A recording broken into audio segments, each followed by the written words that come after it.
ओं श्री परमात्मने नमः। साबरा श्रीक्षेत्र संस्कृत विद्यापीठ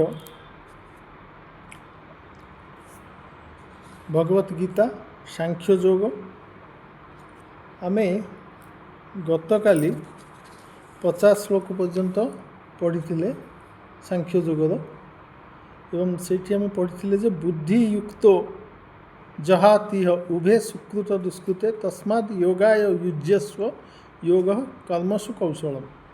जे बुद्धियुक्त अर्थात जे समबुद्धि संपन्न सी जहाति जहाति वाले त्याग कर दिए यहीठारे यही संसार से जे बुद्धियुक्त जे समता बुद्धि संपन्न जे समबुद्धि सुखे दुखे समय कृत्वा लाभालाभ जया जय जे सुख दुखे समभावापन्न एवं से ताको आम बुद्धियुक्त बोली कहवा।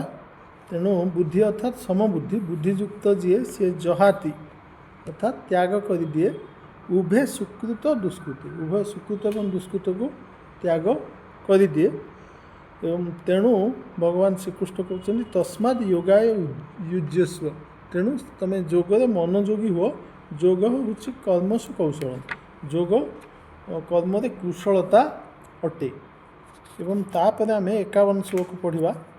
51 श्लोक पूर्व श्लोक को पुष्ट करने भगवान ये 51 श्लोक कहते जे कर्मजं बुद्धियुक्ता ही फलं त्यक्त्वा मनीषिणः जन्मबंध विनिर्मुक्ता पदं गच्छन्त्यनामयम्।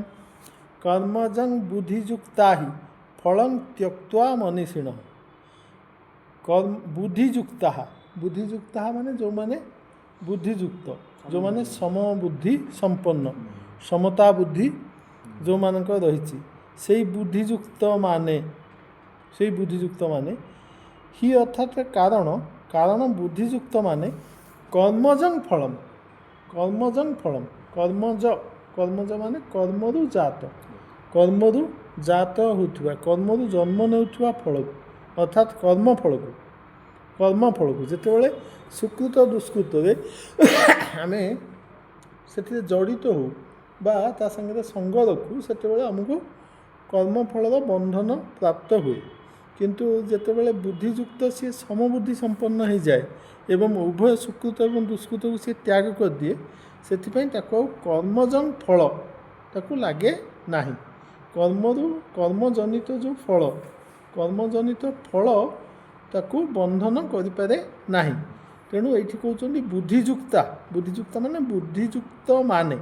बुद्धियुक्ता मनीषिण बुद्धियुक्ता मनीषिण मनीषी अर्थात जो मैंने साधक माने जो मैंने मुनि ऋषि जो साधक माने ज्ञानी हाँ से मनीषी माने जो मनीषी माने बुद्धियुक्त खाली मनीषी नुहत मनीषी बुद्धियुक्त मनीषिण अर्थात समबुद्धि संपन्न मनीषी माने कर्मजं फलं त्यक्त्वा कर्मफल को त्याग करी कर्मफल को त्याग कर दे कर्मफल को से ग्रहण करती नहीं एवं कर्मफल हूँ जन्म और मृत्युर कारण केवल कर्मफल को भोग करने आम जन्म एवं मृत्यु रूपक बंधन को प्राप्त हो। एवं जितेबाला कर्म फल आमको लगे ना से कर्म फल हूँ जन्म मृत्युर कारण जेहेतु कारण ना तेणु आ जन्म मृत्यु हुए ना। तेणु ये कहते कर्मजं बुद्धियुक्ता ही बुद्धियुक्ता मनीषिण ही कर्मजं फलं त्यक्त्वा कर्मज फल को त्याग करी जन्मबंध विनिर्मुक्ता जन्म रूपक बंधन जन्म रूपक बंधन रु विनिर्मुक्त है संपूर्ण भाव में मुक्त है पदम गच्छन्त्यनामयम् पदम से पद को प्राप्त होती को पद को जानती गच्छन्त्यनामयम् गच्छन्ति अनामयम् गच्छन्ति माने जानती से मनीषिण जे बुद्धियुक्त मनीषिण कर्मफल को त्याग करी एवं जन्म बंधन रु विनिर्मुक्त है विमुक्त है अनामय पदं गच्छन्ति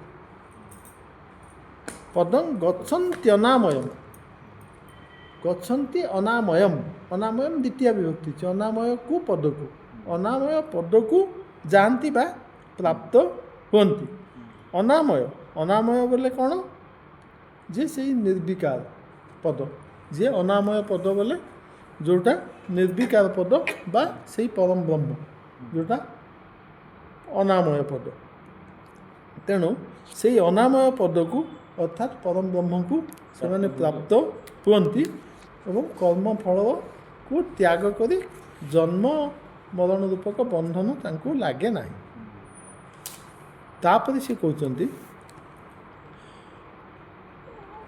अनामय पद को केमती प्राप्त करती ये से कहते जदा ते मोह कल्लीलं बुद्धिर व्यतितरिष्यति तदा गंतासि निर्वेदं श्रुतव्यस श्रुतस्य च यदा ते मोह कल्लीलं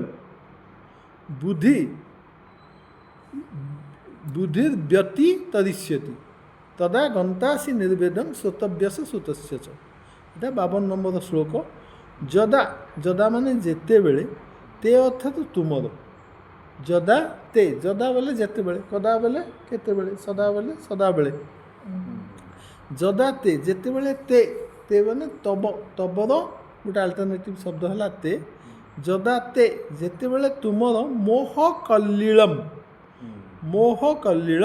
अर्थात मोहरूपक पंक ये भगवान श्रीकृष्ण मोह को पंक बोली कहते जो पंकरे आम घाटी होचे जो पंकरे संसार में मनुष्य घाटी हुए माने मोहाविष्ट होकर से पंकरे घाटी है भली से मोह भितर से घाटी हुए तेणु कल्लीलं अर्थात मोह जदाते मोह कल्लीलं बुद्धि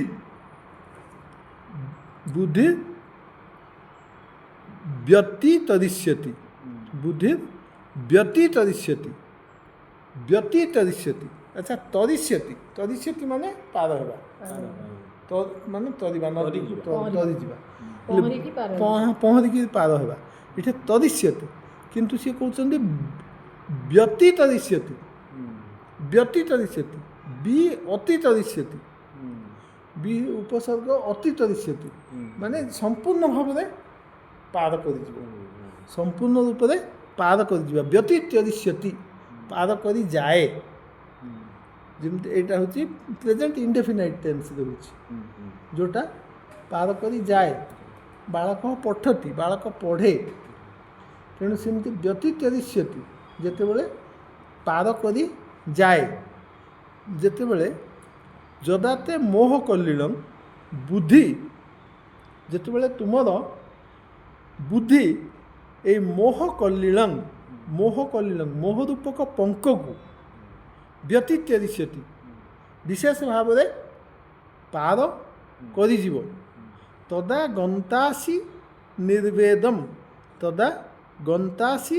निर्वेदम तुम्हें गंतासि माने तुम्हें जीव बा प्राप्त हेब तदा गंतासि निर्वेदम माने वैराग्य निर्वेद अर्थात वैराग्य तुम्हें वैराग्य को प्राप्त हेब जेते बेले तुमर मोह कल्लीलं मोह पंक को तुम्हें संपूर्ण रूप से पार कर सेते बेले तुम्हें निर्वेद हो निर्वेद अर्थात तुम्हें वैराग्य को प्राप्त हो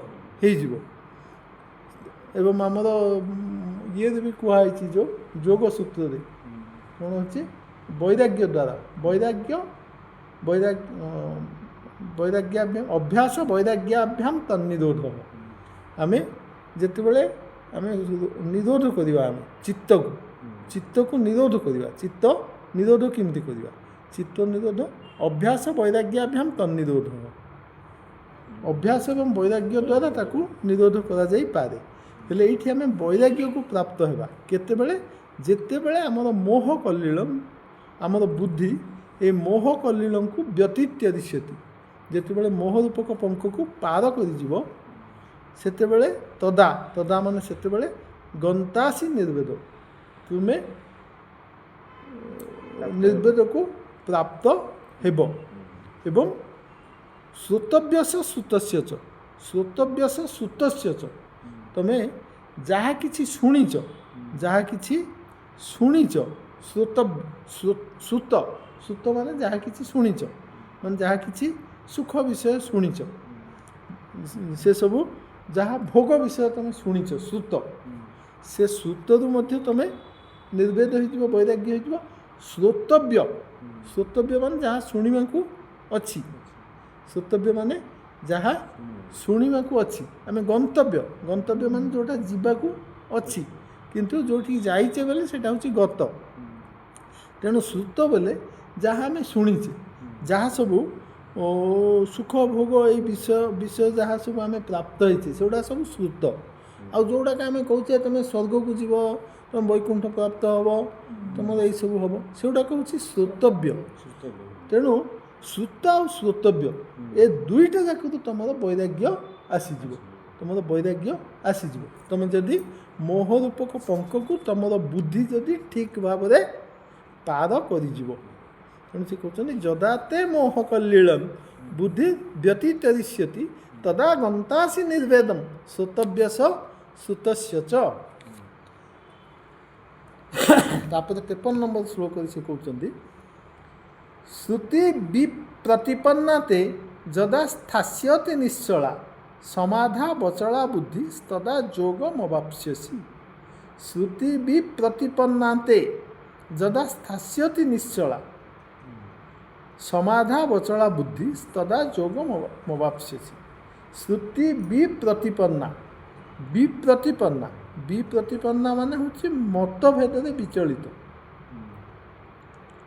मतभेद विचलित विप्रतिपन्ना माने विचलित हो आम अनेक आमको अनेक प्रकार शास्त्र नाना मुनिना नाना मत नाना शास्त्र नाना मत नाना प्रकार पंथा आमको दिखाई तेणु यही जो श्रुति श्रुति बोले हूँ वेद किंतु श्रुति बोले भी आम शास्त्र बोले आम बुझा तेणु शास्त्र जो प्रकार सब विभिन्न प्रकार मत दि जाइए से शास्त्रीय मतभेद आम विचलित हो उठीचे तेणु श्रुति भी प्रतिपन्ना ते माने तुमर तुमर ए तले तो सेकेंड लाइन अच्छी बुद्धि बुद्धि तेणु श्रुति भी प्रतिपन्ना ते बुद्धि श्रुति द्वारा शास्त्र मतभेद विचलित हो जाइथिबा तमर बुद्धि जदा स्थास्यति निश्चला जदा जेते बेले स्थास्यति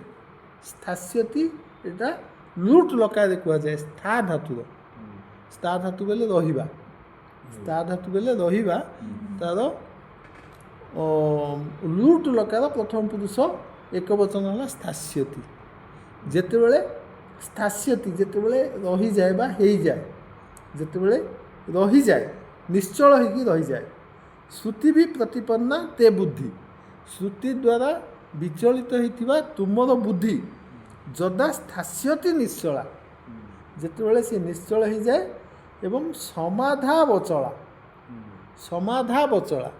ये आम संधि भी पढ़ी समाधौ अचला समाधौ आब हम ओ हेले अब हम औ हेले आब हम तेणु समाधौ अचला हेले समा औ उठिकी आब हम तेणु समाधा बचला समाधौ माने समाधि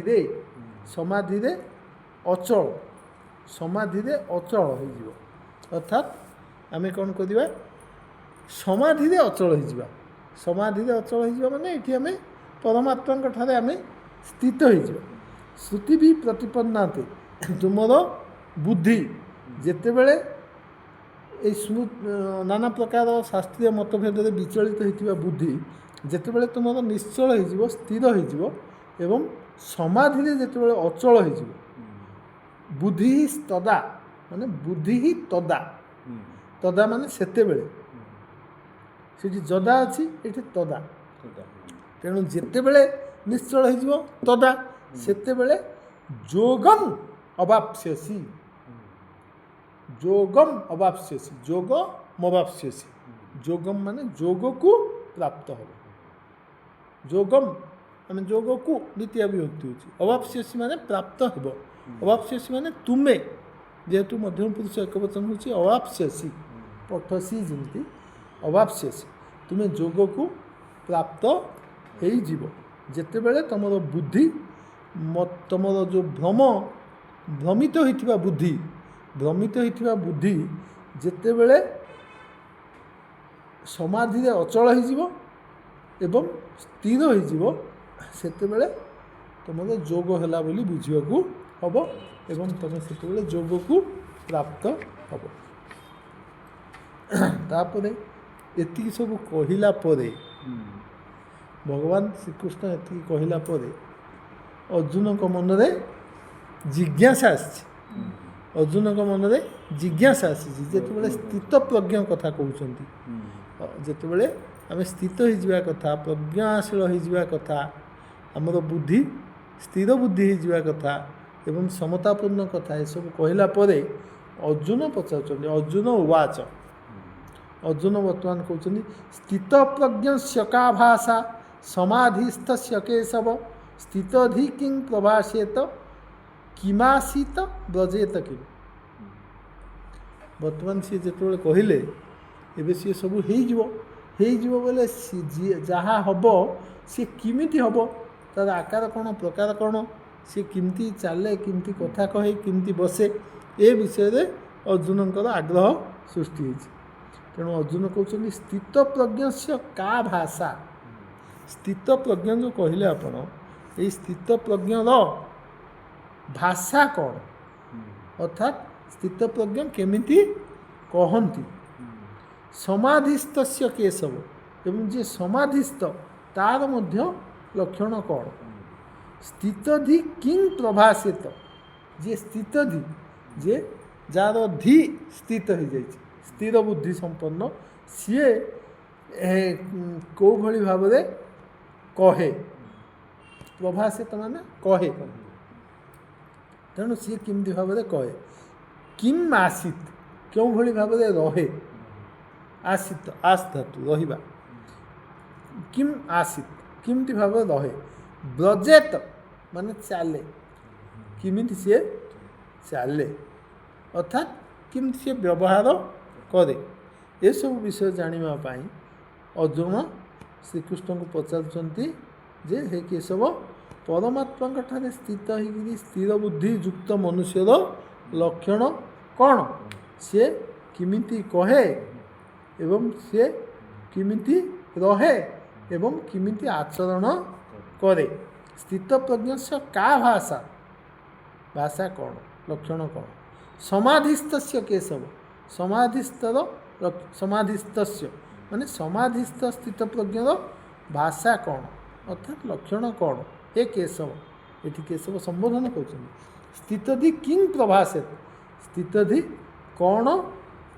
कहे एवं किपरि किम आसीत किमिति सी रहे एवं ब्रजेत किम किमिति सी चले बा व्यवहार करे बोली जिते श्रीकृष्ण को पचारे अर्जुन अर्जुन प्रश्नर उत्तर देकर भगवान कहते श्री भगवान उवाच प्रजाहाति जदा कामान सर्वान् पार्थ मनोगतान् आत्मन्येवात्मना तुष्ट स्थित प्रज्ञस्तदोच्यते प्रजहाति प्रजहाति आम जहाति बेले जानीचे त्याग कर दिए प्रजहाति बेले संपूर्ण रूप से त्याग कर दिए स्थित प्रज्ञ कौन कर दिए प्रजहाति प्रजहाति माने संपूर्ण रूप से प्रहला प्रकृष्टता अर्थ उत्कृष्ट अर्थ तेणु प्रजहाति यदा कामान प्रजहाति यदा कामान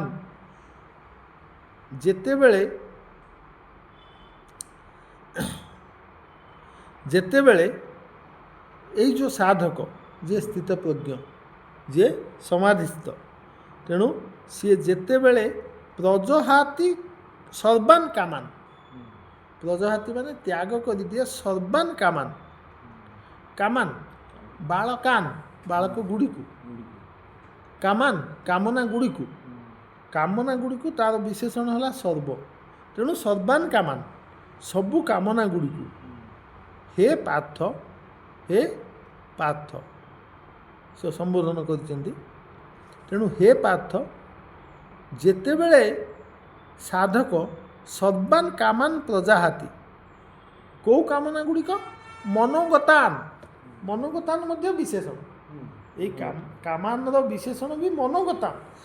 ମନୋଗତ, ନିଜର ମନୋଗତ କାମନା, ସମସ୍ତ ମନୋଗତ କାମନା ଗୁଡ଼ିକୁ, ଆମର ମନରେ ସୃଷ୍ଟି ହେଉଥିବା ସମସ୍ତ କାମନା ଗୁଡ଼ିକୁ ଯଦା ପ୍ରଜହାତି, ଯେତେବେଳେ ସମ୍ପୂର୍ଣ୍ଣ ରୂପରେ ସାଧକ ତ୍ୟାଗ କରିଦିଏ, ତାଙ୍କ ଭିତରେ ଆଉ କାମନାର ଅବଶେଷ ରହେ ନାହିଁ।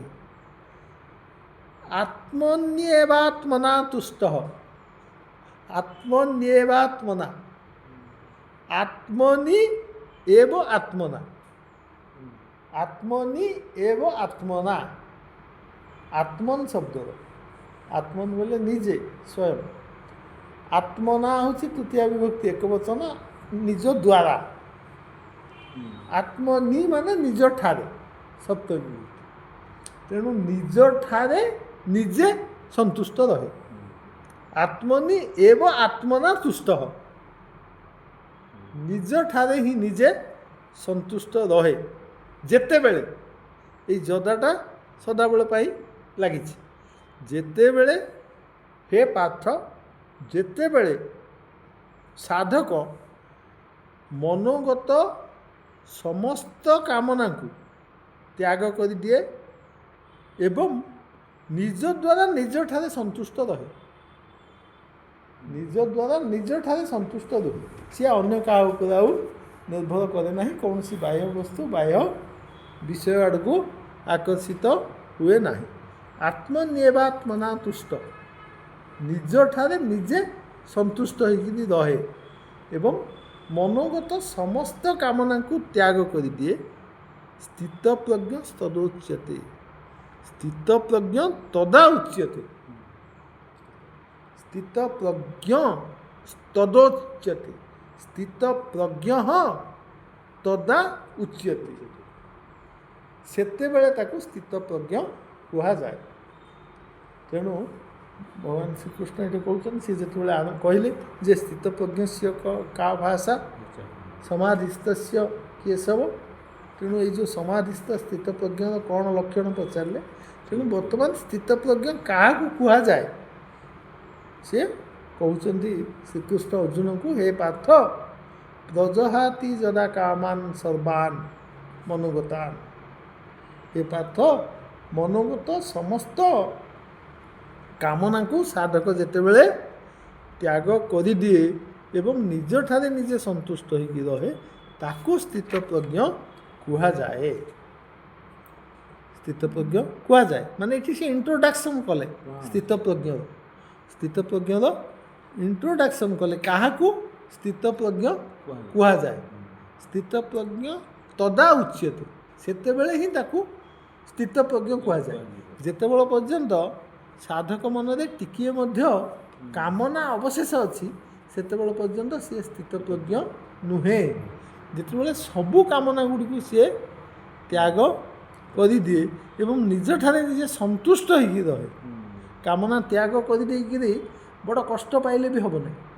କାମନା ତ୍ୟାଗ କରିଦେବ ଜବରଦସ୍ତ, କିନ୍ତୁ ବହୁତ କଷ୍ଟ ରହିବ, ସେ କଥା ନୁହେଁ। ସିଏ ସନ୍ତୁଷ୍ଟ ହୋଇକି ରହେ। ନିଜଠାରେ ନିଜେ ଯେତେବେଳେ ସନ୍ତୁଷ୍ଟ ହୋଇକି ରହେ, ସମସ୍ତ କାମନା ତ୍ୟାଗ କରି ସାରି, ସେତେବେଳେ ତାକୁ ସ୍ଥିତପ୍ରଜ୍ଞ କୁହାଯାଏ। ତାର ପ୍ରଜ୍ଞା ସ୍ଥିତ ହୋଇଛି ବୋଲି ବୁଝାଯାଏ। ତାପରେ ସେ କହୁଛନ୍ତି କ'ଣ ତାର ଲକ୍ଷଣ। ସେ ପଚାରିଥିଲେ ସିଏ କେମିତି କହେ, ତାର ଲକ୍ଷଣ କ'ଣ, ସେ କେମିତି ଚାଲେ, କ'ଣ, ଏସବୁ କଥା ପଚାରିଥିଲେ ଅର୍ଜୁନ। ସେ କହୁଛନ୍ତି, ଦୁଃଖେ ସ୍ୱନୁଦ୍ବିଗ୍ନ ମନଃ ସୁଖେଷୁ ବିଗତ ସ୍ପୃହ वीतराग भय क्रोध स्थितधीर मुनिरुच्यते। स्थितधीर मुनि क्या कहुए? दुखे स्वनुद्विग्न मना, दुखेशु अनुद्विग्न मना, दुखेशु दुख गुड़िक दुख गुड़िक अनेक गुड़िया दुख अनेक गुड़िया सुख अच्छी ना नहीं। आमको किसी अभाव बोध है दुख, आम कि आत्मस्वजन मृत्यु है दुख, आमको किए मान अपमान अपमान देला सी दुख। तेणु से दुख गुड़िक अनुद्विग्न मना, दुख प्राप्ति, हाँ दुख प्राप्ति ଦୁଃଖେଷୁ ଯେତେବେଳେ ଦୁଃଖ ଆସେ ସଂସାରରେ ଜନ୍ମ ହେଇଛେ ବୋଲେ ଦୁଃଖ ଆସିବ ସୁଖ ବି ଆସିବ ତେଣୁ ଦୁଃଖେଷୁ ଦୁଃଖ ଗୁଡ଼ିକର ପ୍ରାପ୍ତିରେ ଅନୁଦ୍ବିଗ୍ନ ମନାହା ଯେଉଁମାନେ ଅନୁଦ୍ବିଗ୍ନ ମନା ଉଦ୍ବିଗ୍ନ ମନା ନୁହନ୍ତି ଦୁଃଖ ପାଇଲେ ସେମାନେ ଉଦ୍ବିଗ୍ନ ହୁଅନ୍ତି ନାହିଁ ଅର୍ଥାତ୍ ବିଚଳିତ ହୁଅନ୍ତି ନାହିଁ ସୁଖେଷୁ ବିଗତ ସ୍ପୃହ ସୁଖ ଗୁଡ଼ିକରେ ସ୍ପୃହା ଜାତ ହୁଏ ନାହିଁ ଯାହା ମନରେ ସ୍ପୃହା ଆସେ ନାହିଁ ଆଗ୍ରହ ଆସେ ନାହିଁ ସୁଖ ପ୍ରତି ଆମର ଆକର୍ଷଣ ଆସିବା କଥା କିନ୍ତୁ ସୁଖ ଗୁଡ଼ିକକୁ ପାଇଁ ଆକର୍ଷଣ ଜାତ ହୁଏ ନାହିଁ ସ୍ପୃହା ବେଲେ ଆକର୍ଷଣ ବା ପାଇବା ପାଇଁ ଯେଉଁ ଇଚ୍ଛା ଜାଗ୍ରତ ହୁଏ ତେଣୁ ଦୁଃଖେଷୁ ଅନୁଦ୍ବିଗ୍ନ ମନା ସୁଖେଷୁ ବିଗତ ସ୍ପୃହ ଗତ ହୋଇଅଛି ସ୍ପୃହା ଯାହାର ସିଏ ହେଲା ବିଗତ ସ୍ପୃହ କାହାକୁ କୁହାଯାଏ ଯାହାର ସ୍ପୃହା ଚାଲିଯାଇଛି ତେଣୁ ତାକୁ କୁହାଯାଏ ବିଗତ ସ୍ପୃହ ଯେଉଁମାନେ ସୁଖ ଗୁଡ଼ିକରେ ବିଗତ ସ୍ପୃହ ସୁଖ ଗୁଡ଼ିକରେ ଯାହାର ସ୍ପୃହା ନାହିଁ ବିତ ରାଗ ଭୟ କ୍ରୋଧ ବିତ ବୋଲେ ମଧ୍ୟ ନାହିଁ ବିତି ଯାଇଛି ଯାହାର ଆଉ ନାହିଁ ବିତି ଯାଇଛି ରାଗ ଭୟ କ୍ରୋଧ ଯାହାର ରାଗ ଭୟ ଆଉ କ୍ରୋଧ ବି ଅତିକ୍ରାନ୍ତ ହେଇଯାଇଛି ନଷ୍ଟ ହେଇଯାଇଛି ଯିଏ ରାଗ ଭୟ ଏବଂ କ୍ରୋଧରୁ ମୁକ୍ତ ହେଇଯାଇଛି ବିତ ରାଗ ଭୟ କ୍ରୋଧ ରାଗ ଭୟ ଏବଂ କ୍ରୋଧରୁ ଯିଏ ମୁକ୍ତ ତାକୁ କୁହାଯାଏ ବିତ ରାଗ ଭୟ କ୍ରୋଧ ରାଗ ବୋଲେ କ'ଣ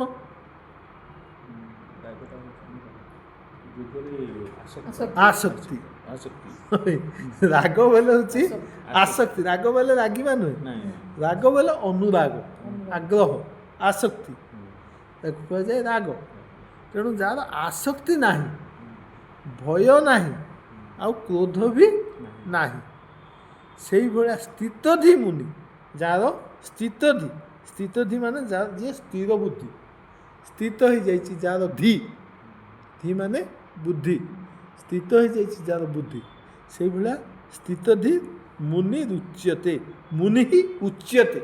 ଉଚ୍ୟତେ ମାନେ କୁହାଯାଏ ତାଙ୍କୁ ସ୍ଥିତଧି ମୁନି କୁହାଯାଏ ବା ସ୍ଥିତପ୍ରଜ୍ଞ କୁହାଯାଏ ବା ସ୍ଥିର ବୁଦ୍ଧି ମୁନି ବୋଲି କୁହାଯାଏ ବା ସାଧକ ବୋଲି କୁହାଯାଏ ମୁନି ଅର୍ଥାତ୍ ଯେଉଁମାନେ ମନନଶୀଳ ମୁନି ଅର୍ଥାତ୍ ଯେଉଁମାନେ ଚିନ୍ତା କରନ୍ତି ତେଣୁ ସେ ତାଙ୍କୁ ସ୍ଥିତଧି ମୁନି କୁହାଯାଏ ବା ସ୍ଥିତପ୍ରଜ୍ଞ ସାଧକ ବୋଲି କୁହାଯାଏ କାହାକୁ ଉଚ୍ୟତେ ମାନେ କୁହାଯାଏ ତାଙ୍କୁ କୁହାଯାଏ କାହାକୁ ଯିଏ ଦୁଃଖେଷୁ ଅନୁଦ୍ବିଗ୍ନ ମନା ଯିଏ ଦୁଃଖ ଗୁଡ଼ିକ ପ୍ରାପ୍ତିରେ ଉଦ୍ବିଗ୍ନ ହୁଅନ୍ତି ନାହିଁ ବିଚଳିତ ହୁଅନ୍ତି ନାହିଁ ସୁଖେଷୁ ବିଗତ ସ୍ପୃହ ସୁଖ ଗୁଡ଼ିକରେ ସ୍ପୃହା ରଖନ୍ତି ନାହିଁ ଏବଂ ଯାହାର ରାଗ ଭୟ କ୍ରୋଧ ଅନୁରାଗ କୌଣସି ବିଷୟ ପ୍ରତି ଆସକ୍ତି ଭୟ ଏବଂ କ୍ରୋଧ ନଥାଏ ତାଙ୍କୁ ସ୍ଥିତଧି ମୁନି କୁହାଯାଏ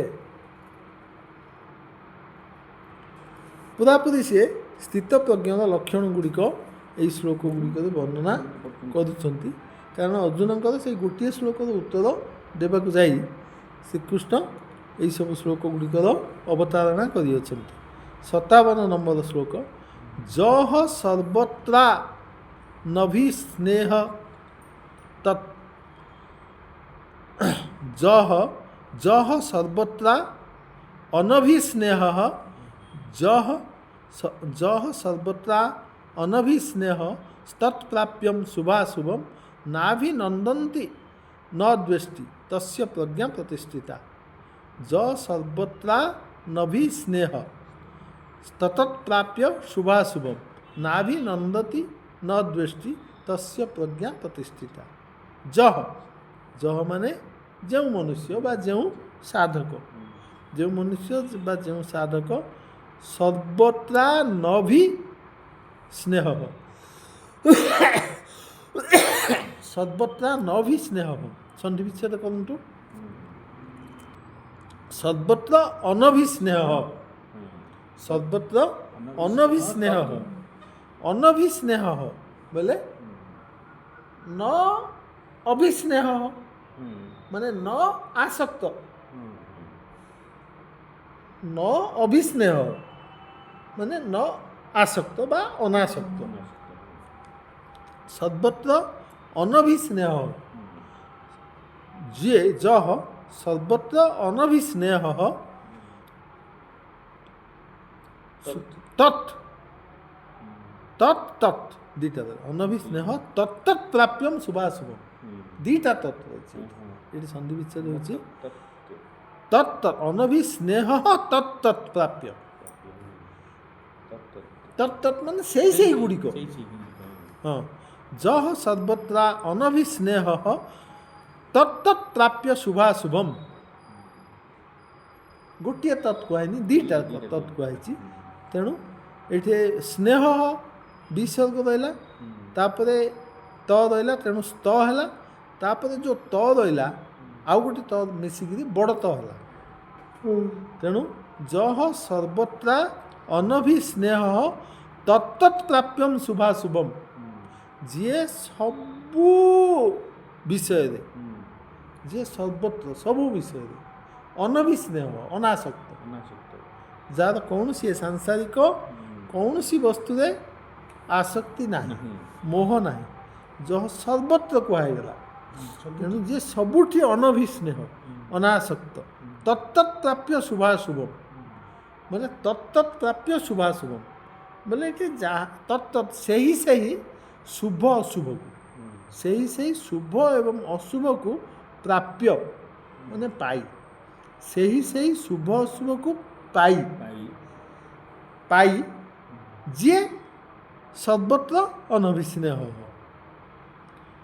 ମାନେ ସର୍ବତ୍ର ଅନାସକ୍ତ ଯିଏ ମଣିଷ ସେହି ସେହି ଶୁଭ ଅଶୁଭକୁ ପ୍ରାପ୍ତ କରୁ ସେହି ସେହି ଶୁଭ ଅଶୁଭକୁ ପ୍ରାପ୍ତ କରି ନାଭିନନ୍ଦତି ন ଅଭିନନ୍ଦତି ନନ୍ଦତି ବେଲେ ହର୍ଷିତ ହୁଏ, ନନ୍ଦତି ବେଲେ ହର୍ଷିତ ହେବା ଖୁସି ହେବା ପ୍ରସନ୍ନ ହେବା, ଅଭିନନ୍ଦତି ଅଭି ଉପସର୍ଗ ଲାଗିଲା ମାନେ ଅତି ଭଲ ଭାବରେ ଆନନ୍ଦିତ ହେବା, ନ ଅଭିନନ୍ଦତି ଯିଏ ଆନନ୍ଦିତ ହୁଏ ନାହିଁ, ଯିଏ ଆନନ୍ଦିତ ହୁଏ ନାହିଁ, ନାଭିନନ୍ଦତି ନ ଅଭିନନ୍ଦତି ଯିଏ ଖୁସି ହର୍ଷିତ ହୁଏ ନାହିଁ, ଖୁସି ହୁଏ ନାହିଁ। କ'ଣ ପାଇଁ ଖୁସି ହୁଏ ନାହିଁ? ତତ୍ତତ୍ ପ୍ରାପ୍ୟ ଶୁଭାଶୁଭମ୍ ତତ୍ତତ୍ ପ୍ରାପ୍ୟ ଶୁଭାଶୁଭମ୍ ସେହି ସେହି ଶୁଭ ଅଶୁଭକୁ ପ୍ରାପ୍ତ ହେଇଗଲି ଯିଏ ନାଭିନନ୍ଦତି ନ ଦ୍ୱେଷ୍ଟି ନ ଦ୍ୱେଷ୍ଟି ଦ୍ୱେଷ୍ଟି ମାନେ ଯିଏ ଦ୍ୱେଷଯୁକ୍ତ ହୁଏ ନାହିଁ, ଦ୍ୱେଷ୍ଟି ମାନେ ଯିଏ ଦ୍ୱେଷ କରେ ନାହିଁ, ହଁ ମାନେ ତା ପ୍ରତି ହଁ ଦୁଃଖ କରିବା ଯେ ହଁ ମାନେ ନ ଦ୍ୱେଷ୍ଟି ଆକ୍ଚୁଆଲି ଦ୍ୱେଷ ବେଲେ ହେଉଛି ଘୃଣା କରିବା ଅର୍ଥରେ ଆସେ, ଘୃଣା କରିବା ଅର୍ଥରେ ଆସେ ଏବଂ ଗୋଟେ ଭଲ ଜିନିଷ ପାଇଲେ ସେଇଟା ରାଗ ମାନେ ଆମକୁ ଆସକ୍ତି ଆସେ ଏବଂ ଖରାପ ଜିନିଷ ପ୍ରତି ଆମର ଦ୍ୱେଷ ଆସେ, ଘୃଣା ଜାଗ୍ରତ ହୁଏ। ହଁ ଏଇଠି ସେ କହୁଛନ୍ତି ସିଏ ତାକୁ କୌଣସି ପ୍ରକାର ଦ୍ୱେଷ ଆସେ ନାହିଁ। ଶୁଭାଶୁଭମ୍ ଶୁଭ ଅଶୁଭମ୍ ହେଲେ ଅଶୁଭ ପ୍ରତି ଦ୍ୱେଷ ଆସିବ ସାଧାରଣ ମଣିଷର, ଆଉ ଶୁଭ ବସ୍ତୁ ପ୍ରତି ରାଗ ଆସିବ। ତେଣୁ ଶୁଭ ବସ୍ତୁ ପାଇଲେ ସିଏ ଆନନ୍ଦିତ ହେବ, ଶୁଭ ବସ୍ତୁ ପାଇଲେ ଶୁଭ ବସ୍ତୁ ପ୍ରାପ୍ୟ ମନୁଷ୍ୟ ଆନନ୍ଦତି ଅଭିନନ୍ଦତି ସିଏ କ'ଣ କରେ ଖୁସି ହୁଏ ଏବଂ କିନ୍ତୁ ନ ଅଭିନନ୍ଦତି ତେଣୁ ସିଏ ଖୁସି ହୁଏ ନାହିଁ, ଶୁଭ ଜିନିଷ ପାଇଲେ ମଧ୍ୟ ସିଏ ଖୁସି ହୁଏ ନାହିଁ, ଅଶୁଭ ଜିନିଷ ପାଇଲେ ବି ଦ୍ୱେଷ କରେ ନାହିଁ, ନ ଦ୍ୱେଷ୍ଟି ସେ ଅଶୁଭ ଶୁଭ ଅଶୁଭ ଦୁଇଟାକୁ ପ୍ରାପ୍ତ କରିକିରି ସେ ଖୁସି ହୁଏ ନାହିଁ ବା ଦ୍ୱେଷ କରେ ନାହିଁ। ତସ୍ୟ ପ୍ରଜ୍ଞା ପ୍ରତିଷ୍ଠିତା ତାହାର ପ୍ରଜ୍ଞା ତାହାର ବୁଦ୍ଧି ସ୍ଥିର ବୋଲି ବୁଝିବାକୁ ହେବ। ପ୍ରତିଷ୍ଠିତ ପ୍ରତିଷ୍ଠିତ ମାନେ ସ୍ଥିର ହେଇ ଯାଇଛି ବୋଲି କହିବାକୁ ହେବ। ତେଣୁ ଏଇଠି ସେ କହୁଛନ୍ତି ଯିଏ ସବୁବେଳେ ଅନଭିସ୍ନେହ ମାନେ ଇଏ ନୁହେଁ, ଅନାସକ୍ତ। ପ୍ରତ୍ୟେକ ବସ୍ତୁରେ ଯିଏ ଅନାସକ୍ତ ଏବଂ ଯେଉଁ ଯତ୍ ଯତ୍ ପ୍ରାପ୍ୟ ଶୁଭାଶୁଭମ, ଯାହା ଯାହା ଶୁଭାଶୁଭମକୁ ପାଇଲେ, ଶୁଭ ଅଶୁଭକୁ ପ୍ରାପ୍ତ ହେଲେ, ନାଭିନନ୍ଦତି, ଯିଏ ନ ଅଭିନନ୍ଦତି, ଖୁସି ହୁଏ ନାହିଁ କିମ୍ବା ଦୁଃଖ କରେ ନାହିଁ, ତସ୍ୟ ପ୍ରଜ୍ଞା ପ୍ରତିଷ୍ଠିତା, ତାହାର ପ୍ରଜ୍ଞା ପ୍ରତିଷ୍ଠିତା ହେଲି ବୁଝିବାକୁ ହେବ। ଆପଣ ଯୋଗ ସୂତ୍ରରେ ମଧ୍ୟ ପଢ଼ିଛନ୍ତି ଯେ ସ୍ୱରୂପେ ଅବସ୍ଥାନ, ଯେତେବେଳେ ଅଭ୍ୟାସ ବୈରାଗ୍ୟ ଚିତ୍ତବୃତ୍ତି ନିରୋଧ, ଯୋଗ ହେଉଛି ଚିତ୍ତବୃତ୍ତି ନିରୋଧ। ପତଞ୍ଜଳି ମଧ୍ୟ ଅତି ସଂକ୍ଷେପରେ କହିଦେଇଛନ୍ତି। ଶ୍ରୀକୃଷ୍ଣ ତ ବହୁତ ବିଷୟ ବୁଝେଇବାକୁ ପଡ଼ିଛି, କିନ୍ତୁ ପତଞ୍ଜଳି କହିଦେଇଛନ୍ତି ଯେ ଯୋଗ ଚିତ୍ତବୃତ୍ତି ନିରୋଧ ଗଲା। ଏଇସବୁ ଏତେ ଗୁଡ଼ାଏ ଶ୍ଲୋକର କଥା ସେଠି ବୁଝି ହେଇଗଲା। ଚିତ୍ତବୃତ୍ତିର ନିରୋଧ ହେଉଛି ଯୋଗ। ସେ ନିରୋଧ କେମିତି ହେବ? ଅଭ୍ୟାସ ବୈରାଗ୍ୟାଭ୍ୟାମ ତନ୍ନିରୋଧ, ଅଭ୍ୟାସ ଏବଂ ବୈରାଗ୍ୟ ଦ୍ୱାରା ତାହା ନିରୋଧ ହୋଇପାରିବ। ଏବଂ ତଦା, ସେତେବେଳେ ତାପରେ ସ୍ୱରୂପେ ଅବସ୍ଥାନ, ତଦା ଦ୍ରଷ୍ଟୁ ସ୍ୱରୂପେ ଅବସ୍ଥାନ, ତାପରେ ତୁମେ ଦ୍ରଷ୍ଟା ସ୍ୱରୂପରେ ଅବସ୍ଥାନ କରିବ। ଦ୍ରଷ୍ଟା ବେଲେ କ'ଣ? ଖାଲି ଦେଖିବ, କିନ୍ତୁ ସେ ଏଫେକ୍ଟ କରିବ ନାହିଁ। ସେ ନିଜକୁ କିଛି ଆଉ ଏଫେକ୍ଟ କରିବ ନାହିଁ। ଆମେ ଯେମିତି ସିନେମା ଦେଖୁଛେ, ସେ ଖୁସି ହେଉଛି, ଆମେ ଦେଖୁଛେ, କିନ୍ତୁ ସେଇଠି କିଏ ଆସିକିରି କାହାକୁ, ବାଘ ଆସିକି କାହାକୁ ଆକ୍ରମଣ କଲା ବେଲେ ଆମେ ଠେଙ୍ଗା ଫେଙ୍ଗା ଧରିକି ଯାଉନେ, ଆମେ କେବଳ ଦେଖୁଛେ। ଠିକ୍ ସେମିତି ସଂସାରରେ ସାଧକ କେବଳ ଦ୍ରଷ୍ଟା ପାଲଟିଯିବ, ଦ୍ରଷ୍ଟା ସାକ୍ଷୀ ପାଲଟି ଯିବ, ସେଇ ଅବସ୍ଥାଟା ଆସିବ। ତେଣୁ ସେଇଟାକୁ କୁହାଯାଏ ପ୍ରଜ୍ଞା ରୂପରେ ପ୍ରତିଷ୍ଠିତ ହେବା, ଯାହାର ବୁଦ୍ଧି ସ୍ଥିର ହୋଇଯାଏ, ସ୍ଥିର ବୁଦ୍ଧି ସମ୍ପନ୍ନ ହୋଇଯାଏ, ସେ ଆଉ କୌଣସି ଅବସ୍ଥାରେ ବିଚଳିତ ହୁଏ ନାହିଁ, ତାକୁ ସ୍ଥିତପ୍ରଜ୍ଞ କୁହାଯାଏ। ତାପରେ ବି କହୁଛନ୍ତି ଯେ ସ୍ଥିତପ୍ରଜ୍ଞ କେମିତି ବାସ କରେ, କେମିତି ରହେ, ଏକଥା ବି ପଚାରିଛନ୍ତି ଅର୍ଜୁନ ଗୋଟିଏ ଶ୍ଲୋକରେ। ତାକୁ ସିଏ କହୁଛନ୍ତି ଯେ କେମିତି ସିଏ ରହେ, ସ୍ଥିତପ୍ରଜ୍ଞ କେମିତି ବସେ, କେମିତି କିଂ ଆସିତ୍ ବୋଲି କ'ଣ ଗୋଟେ କହିଛନ୍ତି, ଯେ କିମ୍ ଆସିତ୍, କେମିତି ସିଏ ରହେ, କେମିତି ସିଏ ରହେ, ଏବଂ ବ୍ରଜେତ କେମିତି ସିଏ ଚାଲେ, ଏବଂ କେମିତି ସିଏ କହେ, ହେଲେ ସିଏ ରହେ କେମିତି, ଏଇଠି ଭଗବାନ ଶ୍ରୀକୃଷ୍ଣ ଅତି ସୁନ୍ଦର ଭାବରେ ବର୍ଣ୍ଣନା କରିଛନ୍ତି। ଯଦା ସଂହରତେ ଚାୟଂ କୁର୍ମୋଙ୍ଗା ନିବ ସର୍ବଶଃ ଇନ୍ଦ୍ରିୟାଣି ଇନ୍ଦ୍ରିୟାର୍ଥେଭି ତସ୍ୟ ପ୍ରଜ୍ଞା ପ୍ରତିଷ୍ଠିତା। ଏଠି ସିଏ କଇଁଚକୁ ତୁଳନା କରିଛନ୍ତି ସ୍ଥିତପ୍ରଜ୍ଞ ସହିତ। ସେ କହୁଛନ୍ତି ଯଦା, ଯେତେବେଳେ ସଂହରତେ, ହରତେ ମାନେ ହରଣ କରିବା, ସଂହରନ୍ତେ ମାନେ ଉତ୍ତମ ରୂପରେ ହରଣ କରିବା। ଯେତେବେଳେ ସିଏ ସଂହରତେ ମାନେ ହରଣ କରିବା, ଏଇଠି ସଂକୁଚିତ କରିବା, ଏଇଠି ସଂକୁଚିତ କରିବା। କଇଁଚ କ'ଣ କରେ? କଇଁଚ ଯେତେବେଳେ ତା ପାଖକୁ କୌଣସି ଶତ୍ରୁ ବା କୌଣସି ବିପଦ ଆସେ, ସେ କ'ଣ କରେ? ତାର ସମସ୍ତ ଅଙ୍ଗ ଗୁଡ଼ିକୁ ସଂକୁଚିତ କରିକି ନିଜ ଭିତରେ ସିଏ ରଖିଦିଏ। ସେଇଟାକୁ ସେ କହୁଛନ୍ତି ଯଦା ସଂହରତେ ଚ ଅୟମ୍, ଯେତେବେଳେ ସିଏ ତାକୁ ସଂହରତେ, ସବୁଗୁଡ଼ିକୁ ସଂକୁଚିତ କରିନିଏ। କିଏ? ଅୟମ୍, ଅୟମ୍ ବୋଲେ ଏହି କର୍ମଯୋଗୀ ବା ଏହି ସ୍ଥିତପ୍ରଜ୍ଞ, ସ୍ଥିତଧି ମୁନି। ଅୟମ୍ ଚ ଅୟମ୍, ଇଏ ଯେତେବେଳେ ସଂହରତେ ଅର୍ଥାତ୍ ସଂକୁଚିତ କରିଦିଏ, ସବୁଗୁଡ଼ିକୁ ସଂକୁଚିତ କରିଦିଏ। କେମିତି? କୁର୍ମ ଅଙ୍ଗାନି ଇବ, କୁର୍ମଃ ଅଙ୍ଗାନି ଇବ। କୁର୍ମ ବୋଲେ ହେଉଛି କଇଁଚ, କଇଁଚର ଅଙ୍ଗାନି ଅଙ୍ଗଗୁଡ଼ିକୁ ଅଙ୍ଗାନି ଇବ, ଅଙ୍ଗଗୁଡ଼ିକ ସର୍ବଶଃ, ସବୁ ଅଙ୍ଗଗୁଡ଼ିକୁ କଇଁଚ ଯେମିତି ସଂକୁଚିତ କରି ଦିଏ, ସେଇଭଳି ଏ ମଧ୍ୟ କ'ଣ କରେ? ଏହି କର୍ମଯୋଗୀ ସବୁଆଡ଼ୁ ଯେତେବେଳେ ସଂକୁଚିତ କରିଦିଏ।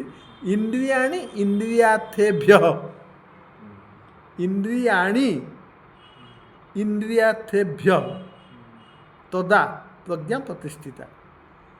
କଇଁଚ କ'ଣ କରେ, ବାହାର ଆଡ଼ୁ ତା'ର ଅଙ୍ଗ ଗୁଡ଼ିକୁ ସଂକୁଚିତ କରି ତା ଭିତରେ ଆଣିକି ରଖିଦିଏ। ସାଧକ କ'ଣ କରେ, ଇନ୍ଦ୍ରିୟ ଗୁଡ଼ିକୁ ତା'ର ଇନ୍ଦ୍ରିୟର ବିଷୟ ଆଡ଼ୁ, ଇନ୍ଦ୍ରିୟାଣି ଇନ୍ଦ୍ରିୟାଣି ମାନେ ଇନ୍ଦ୍ରିୟ ଗୁଡ଼ିକୁ, ଇନ୍ଦ୍ରିୟାର୍ଥେ, ହଁ ଇନ୍ଦ୍ରିୟାର୍ଥେଭ୍ୟଃ, ଇନ୍ଦ୍ରିୟାର୍ଥ ମାନେ ହେଉଛି ଇନ୍ଦ୍ରିୟର ବିଷୟ, ଇନ୍ଦ୍ରିୟାର୍ଥେଭ୍ୟଃ ଠାରୁ, ବାଳକାଭ୍ୟମ୍ ବାଳକେଭ୍ୟଃ, ବାଳକମାନଙ୍କ ଠାରୁ, ଇନ୍ଦ୍ରିୟାର୍ଥେଭ୍ୟଃ। ତେଣୁ ଇନ୍ଦ୍ରିୟାର୍ଥ ମାନେ ହେଉଛି ଇନ୍ଦ୍ରିୟ ଯାହା ପ୍ରତି ଆକର୍ଷିତ ହୁଏ, ସିଏ ହେଲା ଇନ୍ଦ୍ରିୟର ବିଷୟ। ଇନ୍ଦ୍ରିୟାର୍ଥେଭ୍ୟଃ ଅର୍ଥାତ୍ ଇନ୍ଦ୍ରିୟର ବିଷୟ ଗୁଡ଼ିକ ଠାରୁ, ଇନ୍ଦ୍ରିୟାଣି ଇନ୍ଦ୍ରିୟାଣି ମାନେ ଇନ୍ଦ୍ରିୟମାନଙ୍କୁ, ଇନ୍ଦ୍ରିୟାଣି ଏଇଟା ଯେଉଁ ଆମର ଇନ୍ଦ୍ରିୟ ହେଉଛି ଏଇଟା କ୍ଲିବଲିଙ୍ଗ ହୋଇଯିବ, ଇନ୍ଦ୍ରିୟଟା କ୍ଲିବଲିଙ୍ଗ ହୋଇଯିବ, ଯେମିତି ଫଳମ୍ ଫଳେ ଫଳାନି। ତେଣୁ ଇନ୍ଦ୍ରିୟ ଇନ୍ଦ୍ରିୟାଣି ଏଇଟା ଏକ ପ୍ରଥମ ବିଭକ୍ତି, ଦ୍ୱିତୀୟ ବିଭକ୍ତିରେ ମଧ୍ୟ ଇନ୍ଦ୍ରିୟାଣି। ତେଣୁ ଇନ୍ଦ୍ରିୟ ଗୁଡ଼ିକୁ ଇନ୍ଦ୍ରିୟମାନଙ୍କ ଠାରୁ, ଇନ୍ଦ୍ରିୟ ସମୂହର ବିଷୟମାନଙ୍କ ଠାରୁ, ଇନ୍ଦ୍ରିୟ ସମୂହର ବିଷୟମାନଙ୍କ ଠାରୁ ସିଏ ନିବୃତ୍ତ କରିଦିଏ। ସେ ଇନ୍ଦ୍ରିୟମାନଙ୍କର ବିଷୟମାନଙ୍କ ଠାରୁ ନିବୃତ୍ତ କରିଦିଏ। କେମିତି? ସେ ଉଦାହରଣ ଦେଲେ, ଯେମିତି କଇଁଚ ତା'ର ସବୁ ଅଙ୍ଗ ଗୁଡ଼ିକୁ ବାହାର ଆଡ଼ୁ ଭିତରକୁ ସଂକୁଚିତ କରିକିରି ନେଇ ଆସେ। କଇଁଚ ନିଜର ଅଙ୍ଗ ଗୁଡ଼ିକୁ ସବୁଆଡ଼ୁ ସଂକୁଚିତ କରିକିରି ନେଲା ପରି କର୍ମଯୋଗୀ କ'ଣ କରେ, ଇନ୍ଦ୍ରିୟ ସମୂହର ବିଷୟମାନଙ୍କ ଠାରୁ ଇନ୍ଦ୍ରିୟମାନଙ୍କୁ ଯେତେବେଳେ ନିବୃତ୍ତ କରି ନିଏ, ସେତେବେଳେ ତାହାର ବୁଦ୍ଧି ସ୍ଥିର ହୋଇଯାଏ, ସେତେବେଳେ ତାହାର ବୁଦ୍ଧି ସ୍ଥିର ହୋଇଯାଏ। ତସ୍ୟ ପ୍ରଜ୍ଞା ପ୍ରତିଷ୍ଠିତା, ସେତେବେଳେ ତାହାର ପ୍ରଜ୍ଞା ପ୍ରତିଷ୍ଠିତ ହେଇଯାଏ। ଇଭେନ୍ 57 ଶ୍ଲୋକରେ ମଧ୍ୟ ସେ କହିଥିଲେ, ଯେତେବେଳେ ସିଏ ସୁଖ ଦୁଃଖରେ କିଛି ହୁଏ ନାହିଁ, ସେତେବେଳେ ତସ୍ୟ ପ୍ରଜ୍ଞା ପ୍ରତିଷ୍ଠିତା, ତାର ପ୍ରଜ୍ଞା ପ୍ରତିଷ୍ଠିତ ହୁଏ। ବର୍ତ୍ତମାନ ସେ କହୁଛନ୍ତି ଯେ ସିଏ ଯଦି ସମସ୍ତ ଇନ୍ଦ୍ରିୟ ବିଷୟ ଠାରୁ ଇନ୍ଦ୍ରିୟମାନଙ୍କୁ ନିବୃତ୍ତ କରିକିରି କଇଁଚ ତାର ସମସ୍ତ ଅଙ୍ଗକୁ ଭିତରେ ସଂକୁଚିତ କରି ରଖିଲା ଭଳି ନିଜ ଭିତରେ ନିଜକୁ ସିଏ ରଖିଦିଏ, ତାହେଲେ ତାହାର ପ୍ରଜ୍ଞା ପ୍ରତିଷ୍ଠିତ ହୁଏ।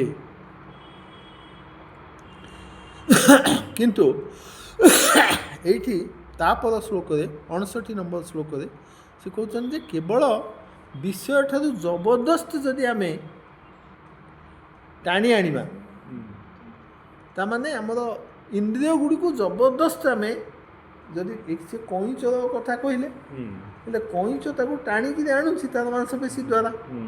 ଏଇଠି କାଳେ ଅର୍ଜୁନଙ୍କର ବିଶ୍ୱାସ ହେଇଯିବ ଯେ ଆମେ ମଧ୍ୟ ଯଦି ଜବରଦସ୍ତ ଆଖି ବନ୍ଦ କରିକି ଦେଖିବା ନାହିଁ, ପାଟି ବନ୍ଦ କରିକିରି ଖାଇବା ନାହିଁ, କାନ ବନ୍ଦ କରିକି ଶୁଣିବା ନାହିଁ, ତାହେଲେ ହେବ କି? କିନ୍ତୁ ତାକୁ ସିଏ ଆଉଥରେ 59 ନମ୍ବର ଶ୍ଲୋକରେ ସମାଧାନ କରୁଛନ୍ତି। ବିଷୟା ବିନିବର୍ତ୍ତନ୍ତେ ନିରାହାରସ୍ୟ ଦେହିନଃ ରସବଜ୍ରଂ ରସୋପ୍ୟସ୍ୟ ପରଂ ଦୃଷ୍ଟ୍ୱା ନିବର୍ତ୍ତତେ। ସେ ଏଇଠି ସେ କହୁଛନ୍ତି ଯେ ଜବରଦସ୍ତ ଆମେ ବିଷୟ ଗୁଡ଼ିକୁ ଯଦି ଆମେ ଇଏ କରିବା, ନିବୃତ୍ତ କରିବା, ତାହେଲେ ଆମର ବିଷୟରୁ ସିନା ଦେହୀର ଇଏ ହେବ, କିନ୍ତୁ ତା ମନରେ ଯେଉଁ ରସବଜ୍ରଂ, ତା ମନରେ ଯେଉଁ ଆସକ୍ତି, ଯେଉଁ ମନୋଭାବ, ତାହା କେବେ ହେଲେ ଦୂର ହେବ ନାହିଁ। ଏଇଠି କହୁଛନ୍ତି ଯେ ବିଷୟ ବିନିବର୍ତ୍ତନ୍ତେ ନିରାହାରସ୍ୟ ଦେହିନଃ, ବିଷୟ ବିନିବର୍ତ୍ତନ୍ତେ, ବିଷୟ ଗୁଡ଼ିକରୁ ବିନିବର୍ତ୍ତନ୍ତେ, ବିଷୟ ଗୁଡ଼ିକରୁ ଆମେ ଇଏ ହେଇଯିବା, ମାନେ ବିଷୟରୁ ଆମେ ନିବୃତ୍ତ ହେଇଯିବା। କେମିତି ଯେମିତି ନିରାହାର ଦ୍ୱାରା ଆମେ ଆହାର ନ କଲେ ଆମର ବିଷୟରୁ ନିବୃତ୍ତ ହୋଇଯିବ, ଦେହୀର ବିଷୟରୁ ନିବୃତ୍ତି ହୋଇଯାଏ ନିରାହାର, ଯିଏ ନିରାହାରୀ ମାନେ ନ ଖାଇକି ରହିଲେ, ଉପବାସ ରହିଲେ। କିନ୍ତୁ ତା'ର ରସବର୍ଜମ, ଯେଉଁ ରସବର୍ଜମ ହୁଏ ନାହିଁ, ତା'ର ମନ ଭିତରେ ଯେଉଁ ବାସନା ଏବଂ କାମନା ହୁଏ ନାହିଁ, ତା'ର ରସବର୍ଜମ ମାନେ ରସ ନିବୃତ୍ତ ହୁଏ ନାହିଁ, ଅର୍ଥାତ୍ ଆସକ୍ତି ନିବୃତ୍ତ ହୁଏ ନାହିଁ, ତା'ର ଆସକ୍ତି ନିବୃତ୍ତ ହୁଏ ନାହିଁ। ଆମେ ଯଦି ଜବରଦସ୍ତ ଇନ୍ଦ୍ରିୟମାନଙ୍କୁ ନିବୃତ୍ତ କରିକି ରଖିବା ତାହେଲେ ହୁଏ ନାହିଁ। କିନ୍ତୁ ରସୋପସ୍ୟ, କିନ୍ତୁ ତା'ର ରସ ଅପି ଅସ୍ୟ ପରଂ ଦୃଷ୍ଟ୍ୱା ନିବର୍ତ୍ତତେ। ରସ ମାନେ ହେଉଛି ଆନ୍ତରିକ କାମନା। ଏଠି ଯେଉଁ ଆନ୍ତରିକ କାମନା, ରସ ଅପି ଅସ୍ୟ, ତା'ର ଯେଉଁ ଆନ୍ତରିକ କାମନାଟା ଏହାର ପରଂ ଦୃଷ୍ଟ୍ୱା ନିବର୍ତ୍ତନ୍ତେ। ପରମ ବୋଲେ ହେଉଛି ପରମାତ୍ମା ତତ୍ତ୍ୱ। ପରମ ମାନେ ହେଉଛି ପରମାତ୍ମା ତତ୍ତ୍ୱ ବୋଲେ ଈଶ୍ୱରଙ୍କର କୁ ଅନୁଭବ କରିବା। ତେଣୁ ପରମାତ୍ମା ତତ୍ତ୍ୱକୁ ଦୃଷ୍ଟ୍ୱା ମାନେ ଦେଖିବା ବା ଅନୁଭବ କଲେ, ପରମାତ୍ମା ତତ୍ତ୍ୱକୁ ଅନୁଭବ କଲେ ରସ ମଧ୍ୟ ନିବୃତ୍ତ ହୋଇଯାଏ, ଅର୍ଥାତ୍ ତା ଭିତରେ ଥିବା ଆନ୍ତରିକ କାମନା ମଧ୍ୟ ଲୋପ ହୋଇଯାଏ। କିନ୍ତୁ ଖାଲି ଯଦି ଆମେ ଜବରଦସ୍ତ ଦେହର ଇନ୍ଦ୍ରିୟ ନିଗ୍ରହ କରିବା ଜବରଦସ୍ତ, ତାହେଲେ ଆମର କ'ଣ ହୁଏ, ଜଷ୍ଟ ବିଷୟ ଠାରୁ ଆମେ ନିବୃତ୍ତ ହୋଇକି ରହୁ ସତ, କିନ୍ତୁ ବିଷୟ ପ୍ରତି ଆକର୍ଷଣ ଆମର ଯାଏ ନାହିଁ। ସେ କହୁଛନ୍ତି ୟତତ ହ୍ୟପି କୌନ୍ତେୟ ପୁରୁଷସ୍ୟ ବିପଶ୍ଚିତଃ ଇନ୍ଦ୍ରିୟାଣୀ ପ୍ରମାଥିନି ହରନ୍ତି ପ୍ରସଭଂ ମନଃ। ଏଠି ସେ କହୁଛନ୍ତି ଯେ ଇନ୍ଦ୍ରିୟମାନେ ବହୁତ ଶକ୍ତିଶାଳୀ,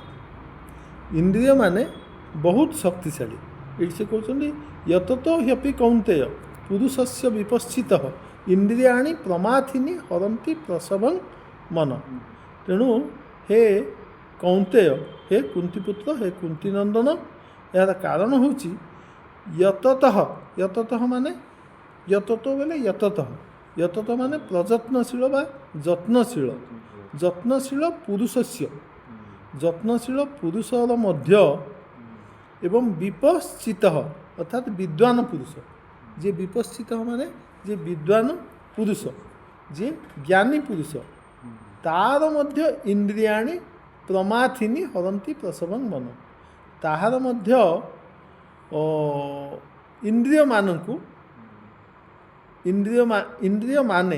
ଇନ୍ଦ୍ରିୟମାନେ ତାହାର ମଧ୍ୟ ମନକୁ ପ୍ରସଭଂ ଅର୍ଥାତ୍ ବଳପୂର୍ବକ ହରନ୍ତି ବା ହରଣ କରି ନିଅନ୍ତି। ହରନ୍ତି ପ୍ରସଭଂ ପ୍ରସଭଂ ମାନେ ବଳପୂର୍ବକ ମନଃ ବୋଲେ ମନକୁ, ଶବ୍ଦର ମନାଂସି ବୋଲେ ପ୍ରଥମା ବିଭକ୍ତି ଏକବଚନ ଯାହା, ପ୍ରଥମା ବିଭକ୍ତି ଦ୍ୱିବଚନ ତାହା।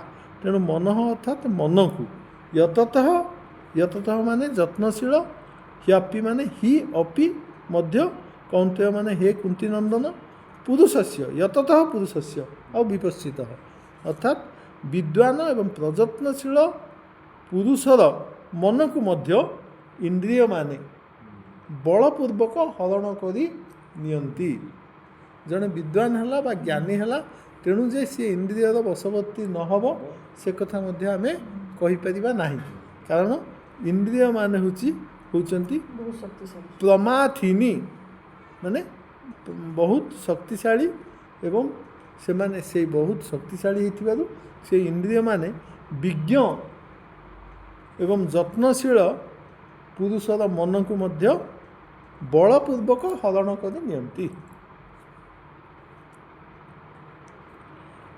ତେଣୁ ଆଉ ଗୋଟିଏ ଶ୍ଲୋକ ଆମେ ପଢ଼ିଦେବା ଦରକାର। ତାନି ସର୍ବାଣୀ ସଂୟମ୍ୟ ଯୁକ୍ତ ଆସିତ ମତ୍ପରଃ ବସେ ହି ଯସ୍ୟେନ୍ଦ୍ରିୟାଣୀ ତସ୍ୟ ପ୍ରଜ୍ଞା ପ୍ରତିଷ୍ଠିତା।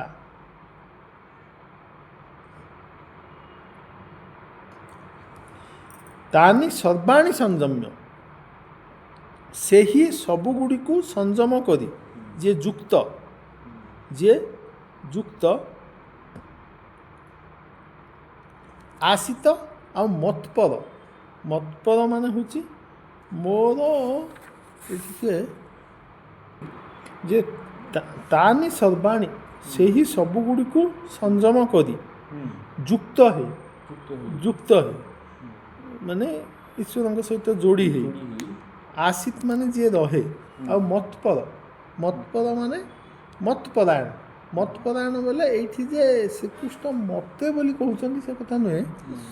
ମତ୍ପରାୟଣ ଅର୍ଥାତ୍ ମୁଁ ଈଶ୍ୱରଙ୍କର ଏବଂ ଈଶ୍ୱର ମୋର ଏଇ ଯେଉଁ ଅହଂ ବ୍ରହ୍ମାସ୍ମି ଏଇ ତତ୍ତ୍ୱଟା ଏଇଠି ମତ୍ପର ଅର୍ଥରେ ଆସୁଛି ଯେ ମତ୍ପର ମାନେ ମୁଁ ଈଶ୍ୱରଙ୍କର ଏବଂ ଈଶ୍ୱର ମୋ ଭିତରେ ଅଛନ୍ତି ଏଇ ଯେଉଁ ଚିନ୍ତାଧାରା ମତ୍ପରାୟଣ। ତେଣୁ ଯିଏ ମତ୍ପରାୟଣ ହେଇକିରି ବସେ ହିଁ ଯଶ୍ଚେନ୍ଦ୍ରିୟାଣୀ ଯାହାର ଇନ୍ଦ୍ରିୟ ଗୁଡ଼ିକ ବଶୀଭୂତ ତସ୍ୟ ପ୍ରଜ୍ଞା ପ୍ରତିଷ୍ଠିତା ଯାହାର ଇନ୍ଦ୍ରିୟ ଗୁଡ଼ିକ ବଶୀଭୂତ ହେଇକି ରହନ୍ତି ଏବଂ ଯିଏ ସବୁଗୁଡ଼ିକ ସଂଯମ କରିକିରି ରଖନ୍ତି ଏବଂ ଯିଏ ମତ୍ପରାୟଣ ଅର୍ଥାତ୍ ଯିଏ ଈଶ୍ୱରଙ୍କର ସତ୍ତାକୁ ସହିତ ନିଜେ ଯୋଡ଼ି ହେଇ ରହେ ସେଇ ତାଙ୍କର ପ୍ରଜ୍ଞା ପ୍ରତିଷ୍ଠିତା ବୋଲି କୁହାଯାଏ ଏବଂ ସିଏ ସ୍ଥିତ ପ୍ରଜ୍ଞ ବୋଲି କୁହାଯାଏ। ତାଙ୍କର ପ୍ରଜ୍ଞା ପ୍ରତିଷ୍ଠିତ ହେଇଯାଏ। ଆଜି ଏତିକି ପଢ଼ିବା।